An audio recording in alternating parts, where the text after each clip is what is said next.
MS Society was founded in 1946, so we've been at this for a long time and adding more and more people and more money every year, getting up to this total that I mentioned of $50 million a year, which we're very proud of. We raised over $250,000 just in the last 6 years to fund research specifically. So it's a movement. It's a movement of people who are committed to joining us and doing things like Walk MS to achieve a world free of MS. Thanks to the support of the generous sponsors we have, like Fish Tsang, we're raising a lot of money that is going to be invested in the most promising research. Over $50 million a year is invested just by the MS Society in research. Currently, there are 380 research projects that are going on to help us find a cure for MS. So our number one priority is to fund that research that's going to lead us to a cure.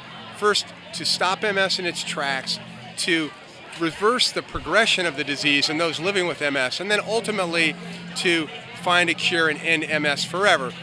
Well, MS is an autoimmune disease. It attacks the central nervous system and interrupts the flow of information from the brain to the muscles. So symptoms are things like blurred vision, possibly leading to vision, challenges with mobility, spasticity, numbness, fatigue. So multiple sclerosis is most common in young adults in their 20s and 30s and 40s, in the prime of life, 2.5 times more often in women than men. But interestingly, men typically have a more severe course of the disease.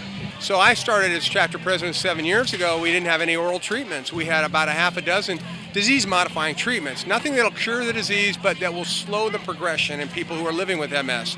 And since that time, we now have a dozen disease-modifying treatments, and 4 of them are oral, which is much more convenient for those living with MS who want the treatment, but we're not very comfortable with the injections that were needed. The response is overwhelming. I think you can see from the number of people here today. We've got over 3,500 volunteers and participants. We're going to raise nearly $500,000 here today to fund the research that is going to help drive us toward a cure for MS and ultimately achieve a world free of MS. In the future, we don't have to be here to raise funds for MS. We can be here to celebrate a cure.